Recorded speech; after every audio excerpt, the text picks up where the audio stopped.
Okay, we will look a bit into the concept of superconductivity, the theory before BCS, and then we look a bit deeper into BCF. If we can make it today, we will try to look into the BCS theory. If not, we'll probably look it in the next class. Okay, okay, first off, we will look at some theories of superconductivity in metals and alloy.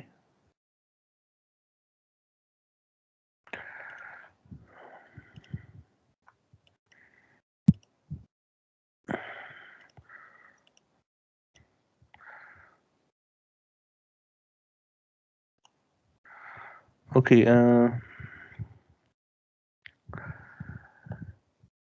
so before BCS theory, before Burden-Cooper-Schrieffer theory, the theory for superconductors are all based on phenomenological, meaning that it only looks at the phenomenon of superconductors. It doesn't describe what is happening inside of the superconductor. Everything is just based on the phenomenon. Everything is just based on the theory, meaning that everything is based on what is observed from the effect of superconductors. Okay, so for superconductivity in metals and alloy, so we have two types, which are the low TC material, material with low critical temperature. So, for examples, we have in metals aluminium, okay, aluminium and lead, okay, and then in alloys we have Nb3Ge and Nb3 tin, okay. So these are the types of materials for superconductors with low critical temperature, okay. And the theory for these elements are the Burden-Cooper-Schrieffer theory, which is on the microscopic theory, okay. But before the BCS theory comes along, there are a few other theories which we will look into and discuss a bit. But for what you need to know is that for low critical temperature material such as aluminium, lead, and in alloys there are Nb3Ge and Nb3 tin. Okay, the theory is BCF. Okay, but for high critical temperature materials, okay, we are talking about copper oxide based superconductors. Okay, for copper oxide based superconductors, there are actually no acceptable theory yet until this day. Okay, even BCS theory does not apply to copper oxide based superconductor. There are some other theories which have been published, we have been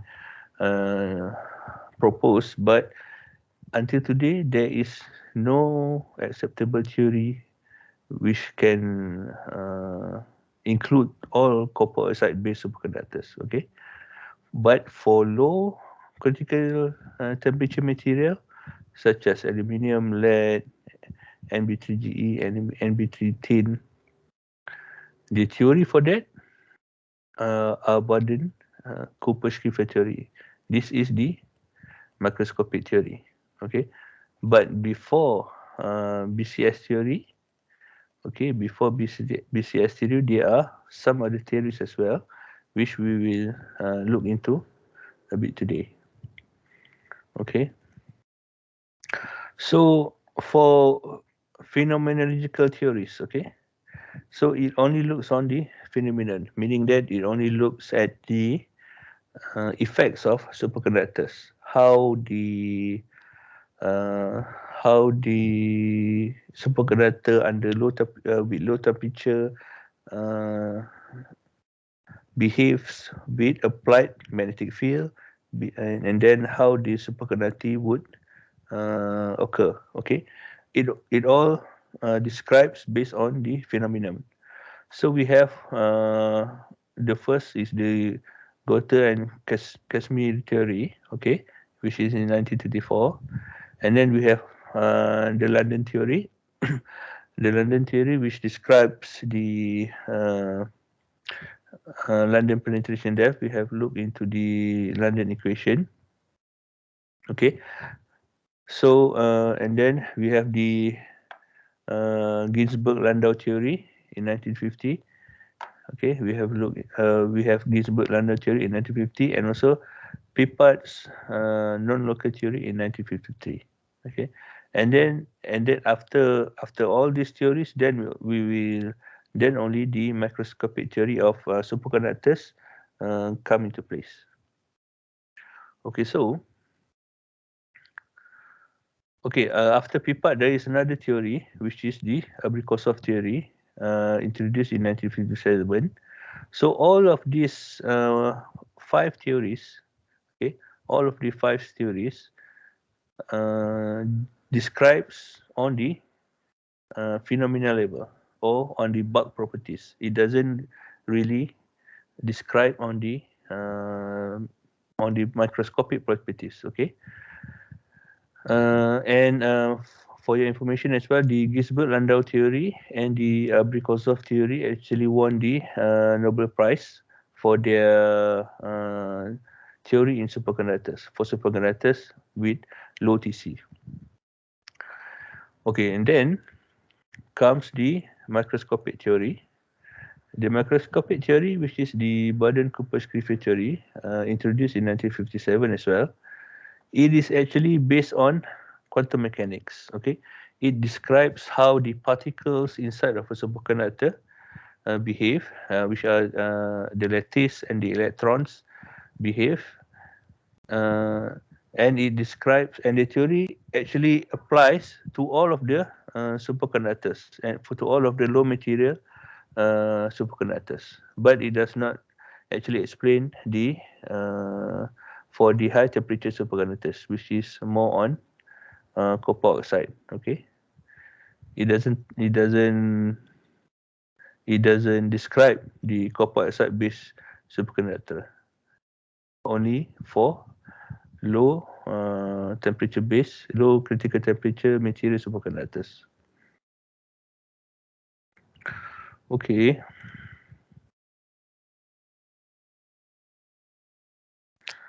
Okay, now Goethe and Casimir theory. Okay, Goethe and Casimir successfully explained the thermodynamic transition from the normal state to the superconducting state by using two fluid models. Okay, so this is the behavior of superconductors when it reaches TC. Okay, when it reaches TC, uh, it was discovered in 1934, but they were not yet aware of the phenomenon of electron pairing at this time. Okay, they look at the behavior of the superconductors at low temperature, but they were not aware of the electron pairing. And for this case, we know that in when the superconductor was brought down, the temperature of the superconductor was brought down. At a certain temperature, the resistance would be 0. So this is the so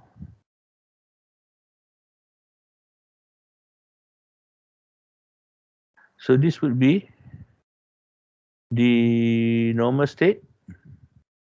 Okay, this is the normal state, and then we have here the superconducting state. Okay, so this part here, under higher than the critical temperature, the material will behave as a normal material, but when it reaches a certain temperature, the material will behave like a superconductor where it have zero resistance. But go to Encasement Theory, at that time they were not yet aware of the electron pairing. Okay, and this successfully explained the thermodynamic transition from normal state to the superconducting state by using the two fluid model. Okay, what does it mean by two fluids? Two fluids are the electrons of the superconductors. Okay, the electrons actually consist of normal electrons. Okay, they consist of normal electrons. This is the normal electron as well as the super electron. So that is the two fluids.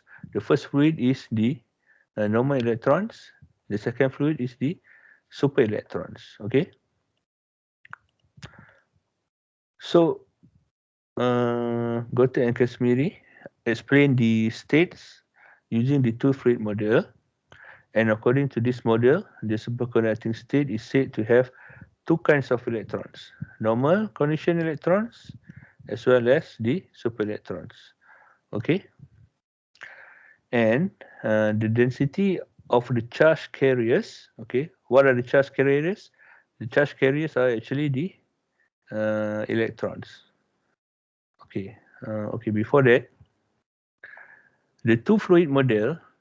Okay, the two fluid model. If you see here, okay, if you see here, these black dots are the ions, right? The black dots are the ions, and the gray dots are the electrons. Okay, so they are electrons which are not paired in superconductors. Okay, they are electrons which are not paired in superconductors before it reaches 0 Kelvin. Okay, if we look at the graph of the Gotha and Casimir theory, we can see that N naught, okay, N naught is the density of the charge carrier. Okay, this is the density of the charge carrier. Okay, and then when it reaches the critical temperature here, okay, when it reaches the critical temperature here, you can see that the number of normal electrons would start to decrease. Okay, this thick black line, the number of normal electrons will start to decrease. Okay, it will start to decrease, and then the number of super electrons. Okay, this is the number of super electrons will start to increase. Can you see? Okay, so from here it states that there are actually two types of electrons, hence the two fluid model. Okay, hence the two fluid model. So, for example, uh, if we take at one specific temperature, okay, if we take at one specific temperature, for example here, okay, for example here. So here, at this temperature, okay, at this temperature, below the critical temperature, the number of uh, normal electrons is this. Okay, this is the number of normal electrons, and this is the this here is the number of super electrons. Okay, so this is the number of normal electrons, and this is the number of super electrons. So if you see here, they are normal electrons which are not pairing. Okay, like this. This is a normal electron. This is a normal electron. This is a normal electron. Okay, and then there is electron. Those are electrons which are pairing. Okay, this electron pairs with this. Okay, and then we have this electron pairing with this. Right? So this is the two fluid model. So they are one electrons which are not pairing, then there are other electrons which are pairing. Okay, so that is the two fluid model. But at that time, they did not yet aware of the electron pairing, but they only uh, look at the coherence length. Okay, this is the coherence length. Okay, this is the coherence length eta. Okay, eta is the coherence length between the length between pairing electron to the other. Okay, so this is eta. So they only look at the uh, coherence length of the material. And how do they look at it? By measuring the impedance. Okay, we will look at it a bit later.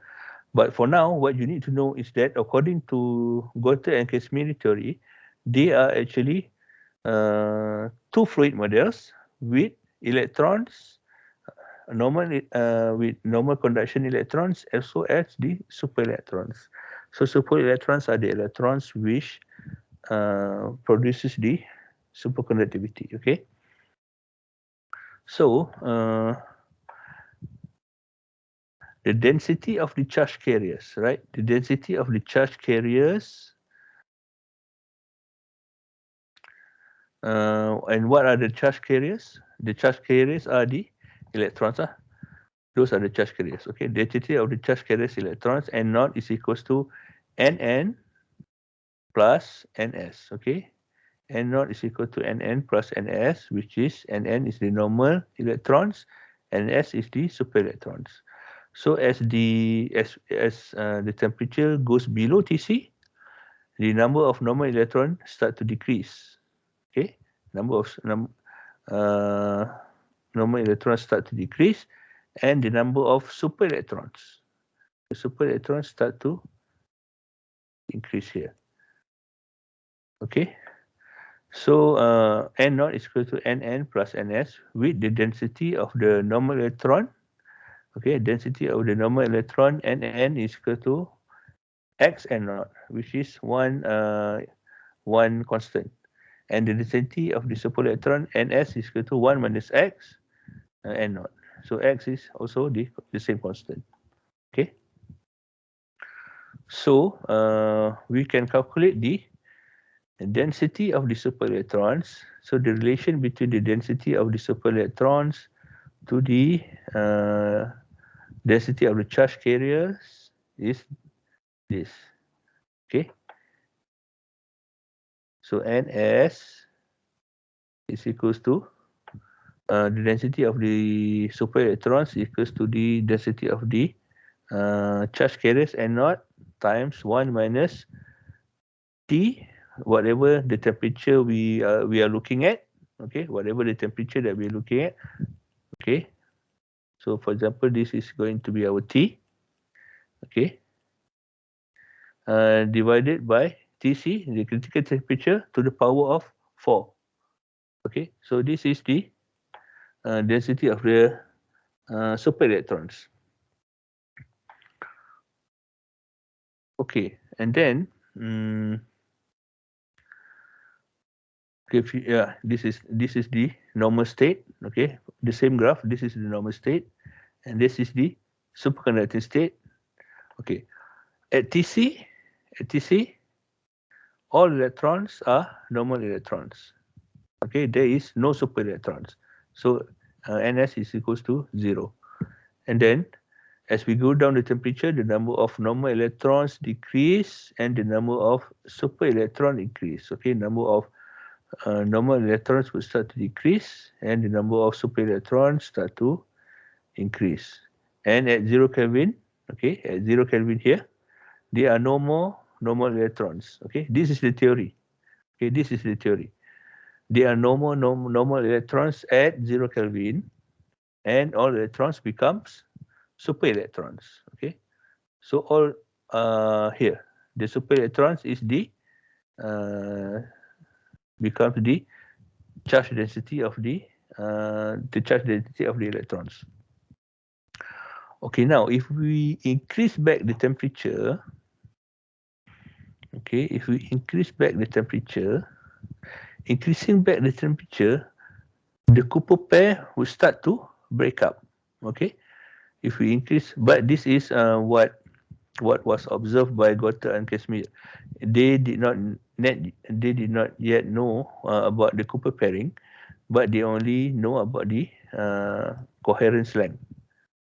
Sorry, they only know about the coherence length. They do not know yet about the Cooper pairing. They only observe, or they only found the relation between superconducting material and the coherence length. Okay, so when they increase back the temperature, we know that Cooper pairs would start to break up. Okay, if we increase back the temperature, the Cooper pair will start to break up, and at Tc, okay, at the critical temperature, all electrons become normal electrons, and it turns back into normal state. Okay, if we increase back the temperature at Tc, all of the electrons become the normal electrons.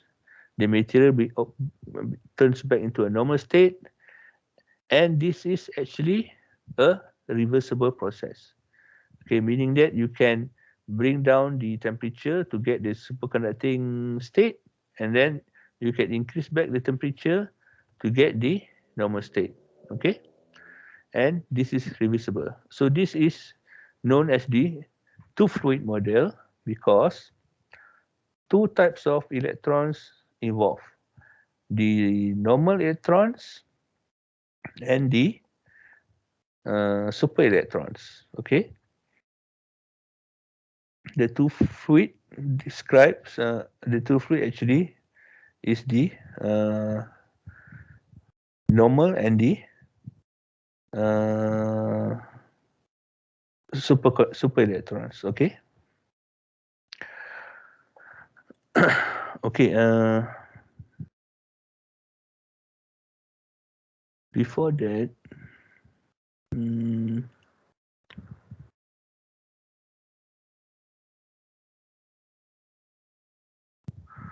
okay, and then we have looked into and then come the London theory. Okay, London theory actually predicts the penetration depth of magnetic field near the surface of superconductors. Okay, London theory predicts the penetration depth of magnetic field near the surface of superconductors.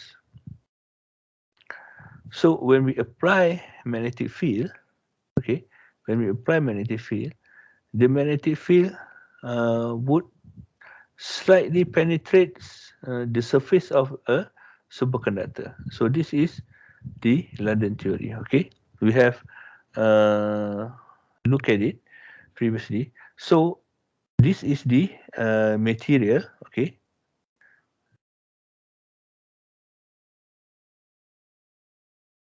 okay, this is the this is the superconductor material. Okay, which the magnetic field penetrates. Okay, but the real superconductor is covered all of this. Okay, it covered all of this. This is the into the material of the superconductor. Okay, but uh, the part where the magnetic field penetrates is just this. Okay, so if we have a magnetic field, okay, B is the magnetic field which we apply. B is the magnetic field which we apply, and uh, the as the magnetic field penetrates to the material, it will start to decay. Okay, this is the magnetic field, and this is the length into the material x. Okay, length into the material, it will start to decay. Okay, until it becomes zero, right? So the penetration depth is actually defined. Okay, the penetration depth is defined as the depth at which the intensity of the radiation inside of the materials falls to about 1 over E, which is about 30% of its original value, right? So meaning that here Okay, here where we have the material to uh, be the amount where the penetration depth is 1 over E. So here is actually this is the penetration depth. Okay, because we consider it to be here where the intensity of the magnetic radiation inside. Okay, so at first the intensity was high, and then it decays down, and then when it drops to 1 over E, okay, this is where we take the uh, depth of the penetration, but the material itself is still much bigger here. Okay, and it decays here, right? It decays to 0 here, but we only take up to this point because this is where it falls to 1 over E, or 37%. Okay, boleh faham tak this part? Why I say that, why I draw this line, why I draw the shade here? Boleh faham tak?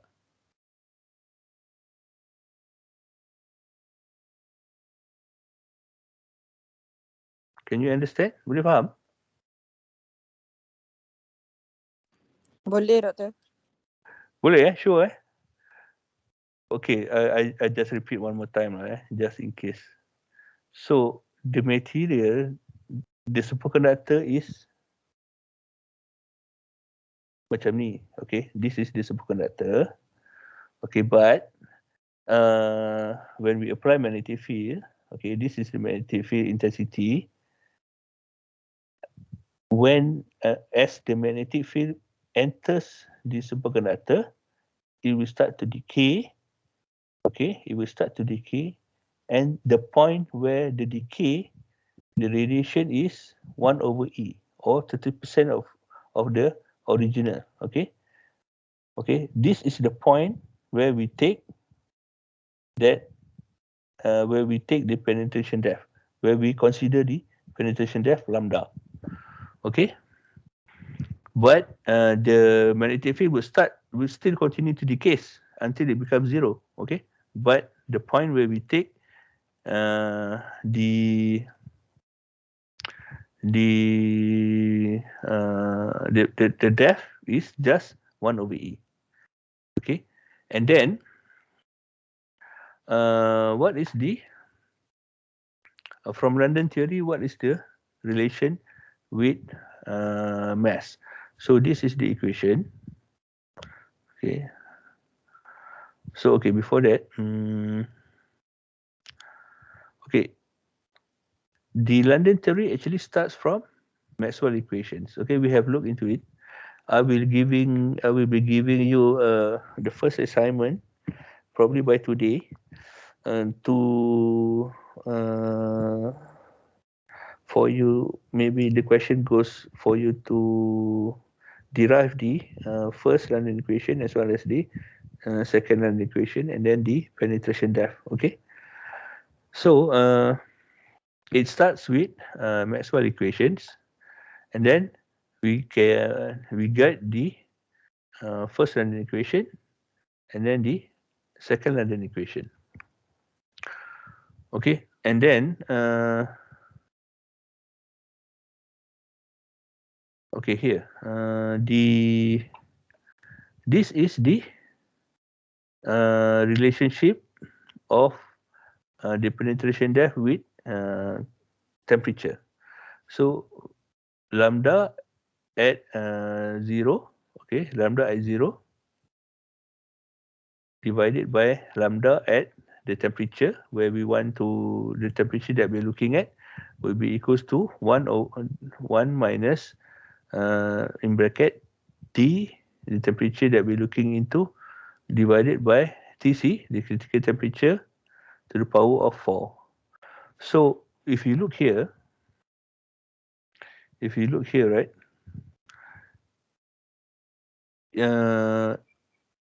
when we measure our temperature at Tc, okay, when we want to measure this lambda, okay, the lambda at Tc, So what we do is that we will take this term here, right? This term here. So when we take this term here, and then we will be taking this whole term here. Okay? This term goes here, this whole term goes here, and then we will get d lambda at Tc. So when we get lambda at Tc, that is why we get this lambda naught to be infinite, because it is dividing by the Tc. Okay. So from here, this is the relation. Lambda is equals to the penetration depth. Okay, this lambda, this value here, the penetration depth is equals to m divided by mu naught ns e squared to the power of 1 over 2. Okay, where m is the electron mass, mu naught is the electron density. Okay, m is the electron mass, mu naught is the electron density, ns is the super electron density, e squared is the electron charges squared. So we can calculate the penetration depth. Okay, the penetration depth is the depth of the magnetic field penetrating the superconductor. Okay, it's the depth of the magnetic field penetrating the superconductor. Okay, and it is defined at which the intensity of the radiation inside of the material falls to 1 over E. Okay, so this is the relation. So for example, if we have a okay, and then by using mass m and charge E of an electron, okay, and ns, the density of super electrons to be 10 to the power of 28 per meter cube. So this is from metals, right? This is the charge density of metals, which is about 10 to the power of 28. Okay. For conductors, they are different. For alloys, they are different. But for metals, the charge density is 10 to the power of 28. So when we have all of the super electrons, all of the electrons to becoming super electrons, so our ns, okay, our ns here, this here, ns, will be 10 to the power of 28. So if we calculate, right, if we calculate using this equation, what we'll get is the lambda to be, the penetration depth to be 0.1 micrometer. So 0.1 micrometer meaning that 0.1 times 10 to the power of minus 6. Okay, 0.1 is 10 to the power of minus 6. Okay, so it is about 10 to the 1 to the power of 1 times 10 to the power of minus 7, right? 1 times 10 to the power of minus 7 meters. Okay, this is the penetration depth of superconductors when we apply magnetic field. So if we have a sample of 1 centimeter in diameter, right? For example, if we have our sample of 1 centimeter in diameter, so 10 to the power of minus 7 would be very small. Okay, just be very small, very on the surface of the superconductor, very, very small. So meaning that this part here,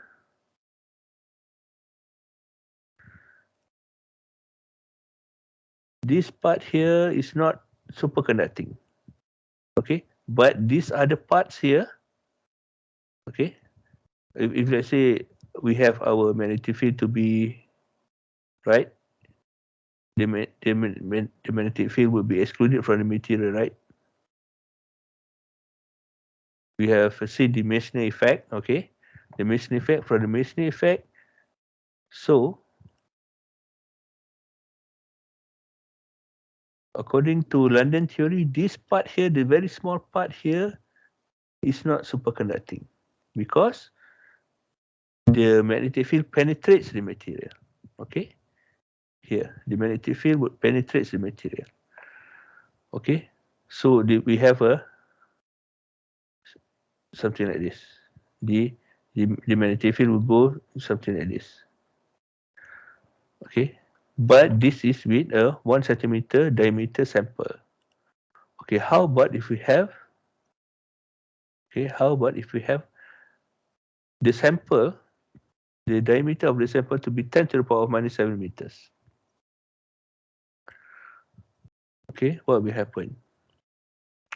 What happens is we know that the penetration depth is this much, 0.1 micrometers, or 1 times 10 to the power of minus 7 meters. So if our sample is 10 to the power of minus 7 meters, or equals to 0.1 micrometer in diameter, what will happen? Okay, what happens is that all of the magnetic field will be penetrating the sample. So even though we have a material which is brought down to TC, but if the sample is too small, then the sample is not going to be superconducting.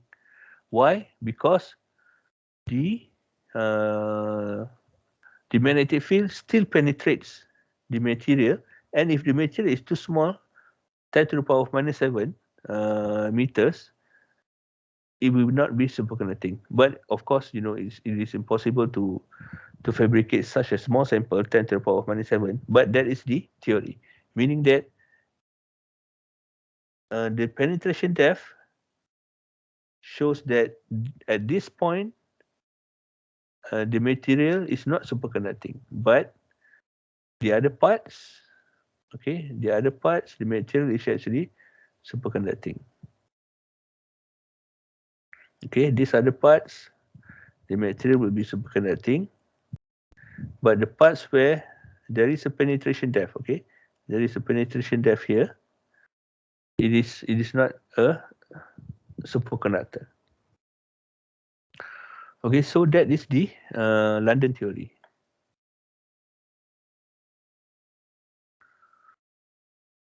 Okay, now we look at about Pipat's non-local theory. Okay, Pipat non-local theory also actually describes the coherence length. Okay, just now we have looked on Goethe and Casimir theory. They actually know about the two-fluid model. They describe about the two-fluid model and how they look at the uh, uh, how to say how the electrons would behave under very low temperatures. Okay, the coherence length, they could not yet determine the coherence length, but they only observe, or they only from the effect of the two fluid model, they predicted the coherence length. Okay, the coherence length actually calculated. Okay, the coherence length actually calculated by Picard non-local theory. So Pipard's non-local theory. Okay, Pipard proposes a characteristic length known as the coherence length in order to explain the radio frequency surface impedance of superconductors. Okay, RF is radio frequency. So Pipard proposes a characteristic length known as the coherence length in order to explain the RF surface impedance of superconductors. So the classical theories of RF surface impedance is this. Okay, so Pipard predicted the coherence length, and then later discovered as the length distance between electrons in a Cooper pair. So how do we do it? By measuring the impedance or resistance at non-zero frequency. Okay, from Ohm's law, we know that I is equals to V over R, and this is equals to SV. Okay, so I current is equals to V over R, voltage divided by the resistance, equals to S V. S is the conductance, surface impedance. Okay, so S also is known as 1 over R. Okay, so if you look here, the surface impedance J, okay, from Pipard's Phenomenological Theory, surface impedance J is equals to sigma omega ER. Okay, where sigma is the electrical conductivity, omega is the frequency of the electrical frequency. Okay, so J is the current density. So the surface impedance at JR is equals to sigma omega ER. So this is like Ohm's law. Okay, this is like Ohm's law. Okay, Ohm's law states that I equals to V over R and equals to SV, right? So from here, it is I is just like J, sigma is like S, and V is like E. Okay, omega is just the frequency at which E is supplied into. So what is the relation between E and V is from here. Okay, E is equals to V over D. Okay, so this is Ohm's law, but where the current is a function of thickness. Okay, the current is actually a function of thickness. So from here, okay, from here, so Pipard's actually modify the equation for the mean free path L. Okay.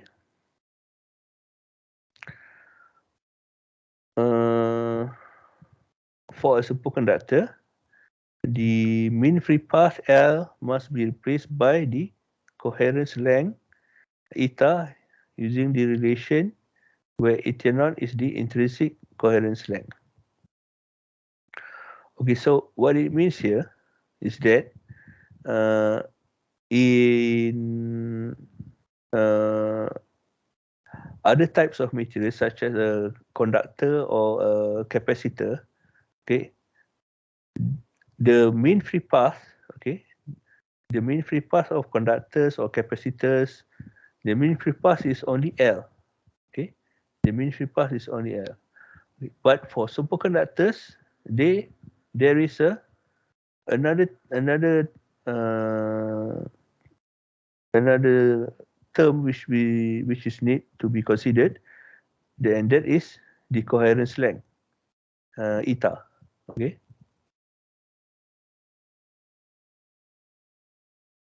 Here. This eta, this coherence length.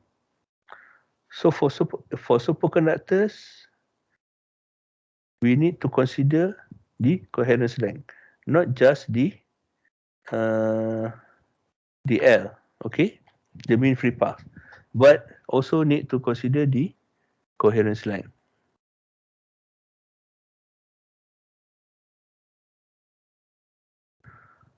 So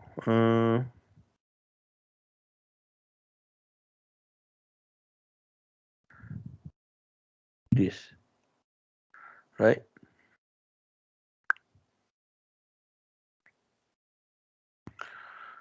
So Pipard's non-linear theory states that 1 over eta is equals to 1 over eta naught plus 1 over L. Okay. By measuring the surface impedance or the resistance of the superconductor material, coherence length was discovered. Okay. Okay, if you look at sigma is actually proportional to L. Okay, the electrical conductivity, okay, sigma is actually proportional to L, but the resistivity rho is inverse proportional 1/L.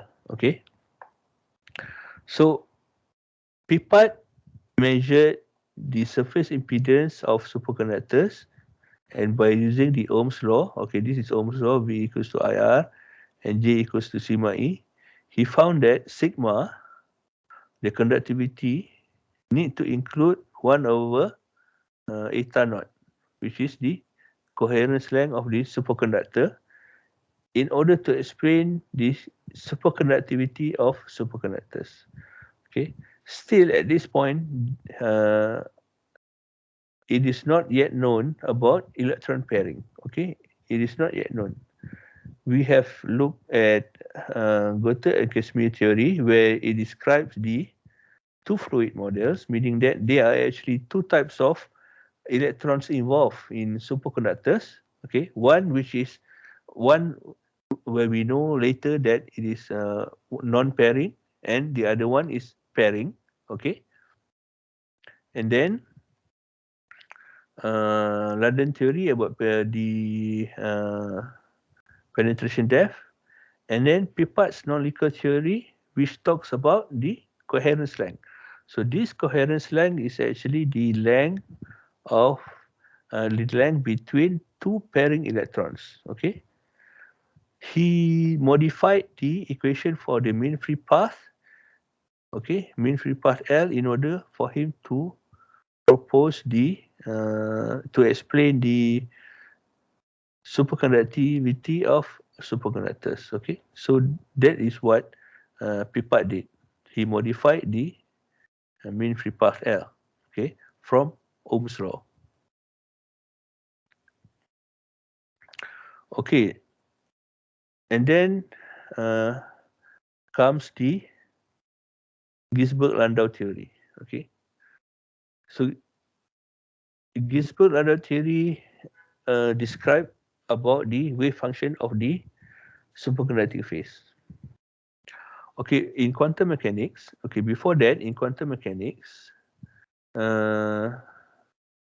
quantum mechanics describes wave functions in terms of particles. So, particles meaning the electron. Okay, in quantum mechanics, the wave function describes the particles, which are the electrons, and then we have Gisberg-Landau theory, actually describe the wave function as well, but it describes the wave function to the superconducting phase. Okay, it is different from what is described in quantum mechanics.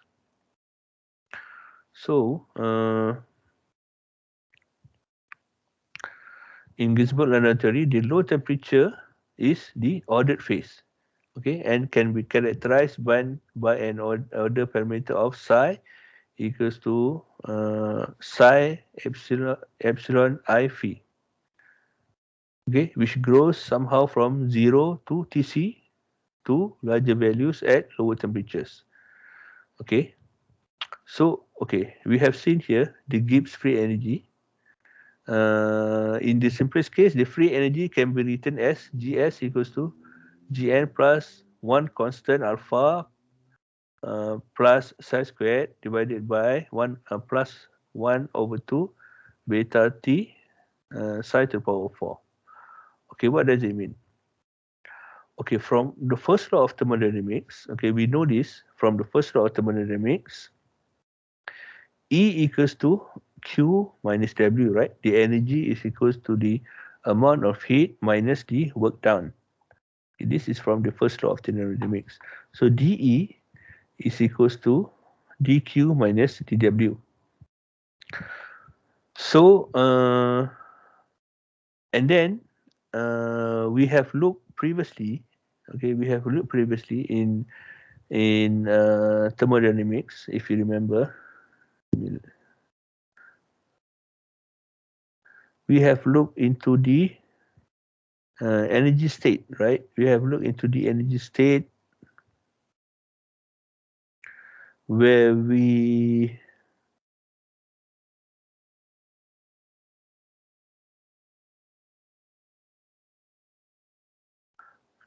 where it is continuous for the first order transition, and then it is not continuous at the uh, for the second order transition. For the Gibbs energy, it's also continuous. Okay, but for the entropy, the first order transition, there is a discontinuity, right? Okay, but what we need to understand is here. Equilibrium. At equilibrium, the free energy must be minimum. Okay, so at minimum point of free energy, there is equilibrium, and the entropy is maximum, right? So if we want a minimum point of free energy, we want the least amount of free energy, the minimum amount of free energy.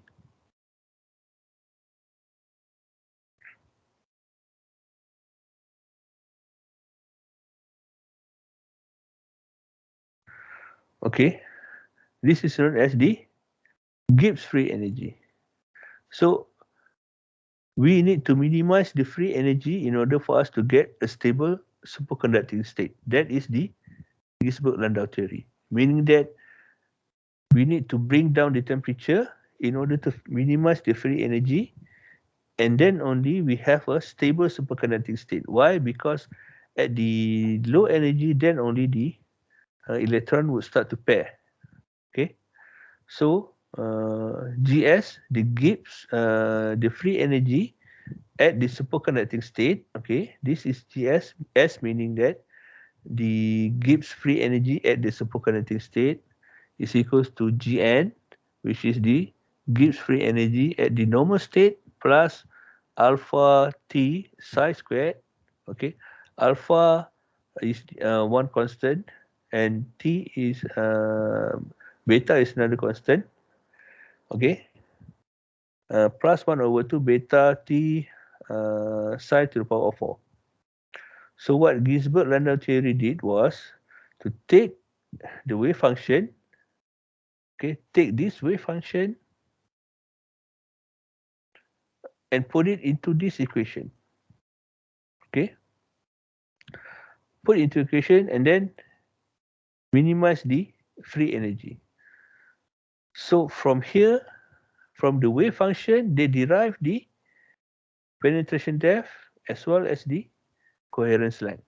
Okay, so from here, okay, so Gs, the free energy at the superconducting state will have a minimum for infinite psi squared if alpha t is lower than 0, and if psi squared is equals to 0 if alpha t is more than 0.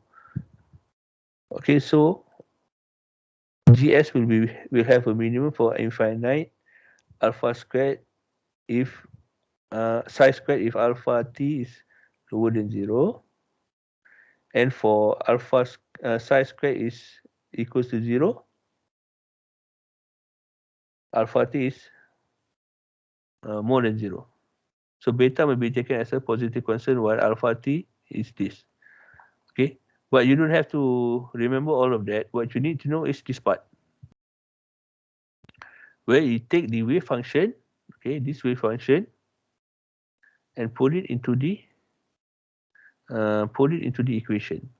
Okay, so what it means is that in order for to have an ordered state, the temperature must be low so that the Gibbs free energy would be minimized. So when it minimized, then only they will have the stable superconducting state.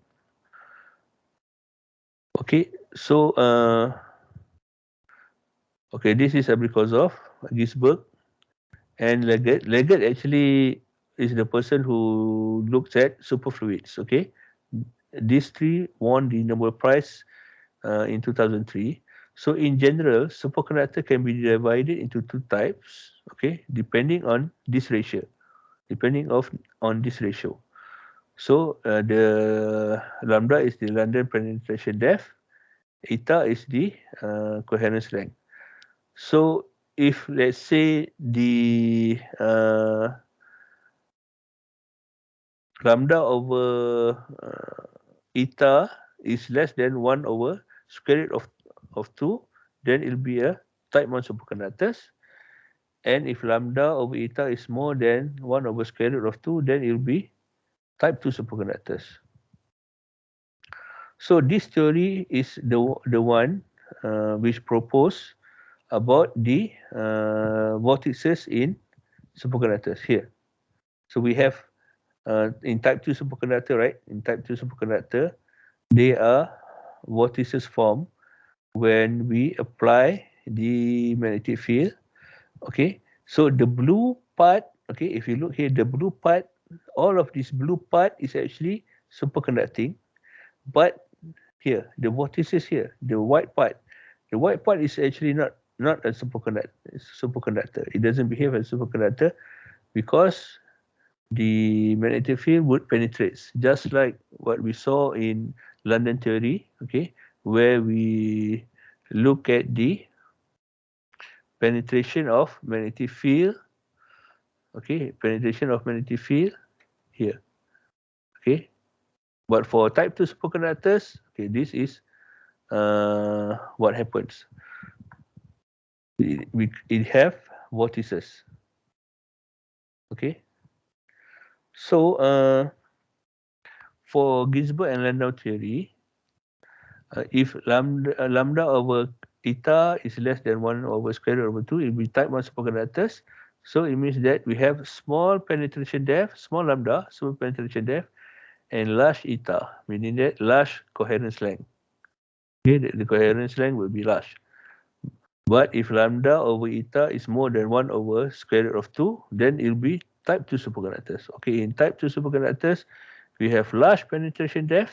Okay, that is why we have the vortices, okay, the vortex of the superconductors. Okay, and then it has small coherence length, small eta. Okay. Oh, it's already 1 o'clock. We will continue on the BCS mechanism in our next class, but I think I will give you your first assignment by today in through UKM Folio. And then next week we'll have our mid-semester break, and probably the first class after the mid-semester break will be our second quiz. I will update it in the group. But that is all for today. Thank you for coming. I will update the notes as well as the additional notes, and then we will continue with our BCM, Body Composite Theory, in our next class. Okay, thank you all for coming.